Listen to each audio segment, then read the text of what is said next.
Look, if you're struggling to tap into those deep generational giving patterns, you're not alone. And it's not because you're failing, it's because what you're trying to do is way harder than it looks. Most fundraising advice only scratches the surface.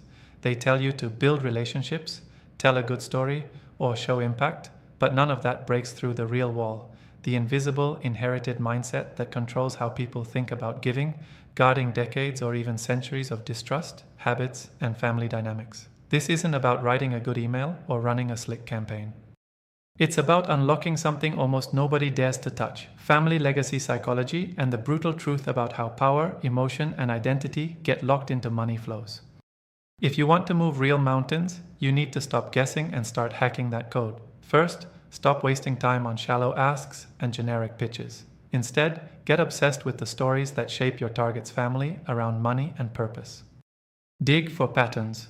What do their ancestors give to, avoid, or fight over? What's the family drama lurking behind that portfolio? Talk to insiders, people who know the family for real, not their PR team. This is intelligence work, no shortcuts. Next, stop playing nice with your asks. You're not there to tick a box or hit a number. You're there to challenge expectations. Get crystal clear on a value proposition that isn't about charity, but about ownership. Ownership of something bigger than all of them. A future legacy that they and their family can control, shape, and define on their own terms. Frame your ask as a chance to rewrite their family's story, not just donate money. That's how you create obsession with your cause inside the deepest veins of their loyalty.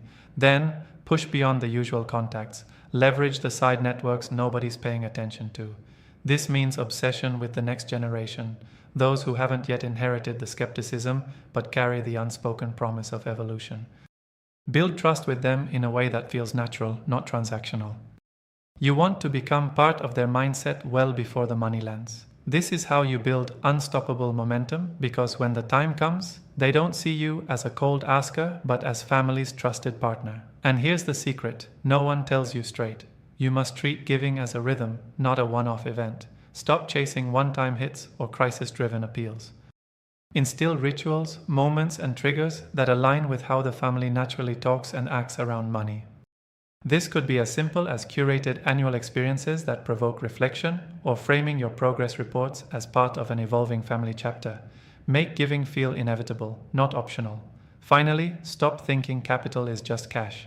Capital is trust, influence, and shared vision.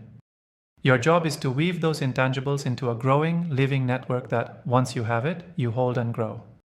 Fight tooth and nail to keep that system alive. That's your real power. Once it starts flowing across generations, it won't stop. If you get this wrong, you'll keep banging your head against a wall, wondering why the big donors never come through. But if you nail these steps, the quiet work behind the scenes, the sharp understanding of family dynamics, the relentless pursuit of authentic connections, the strategic positioning of your ask as legacy rewriting, you're not just fundraising.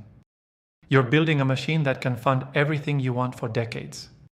Stop chasing fleeting moments and start building unbreakable bridges. The money isn't just there because they have it. It's there because you cracked the code on their family's giving DNA. That's where the real game is. And if you're ready to play, it's time to stop doing what everyone else does and start doing what actually works. Subscribe to our YouTube channel and open the featured link to discover more.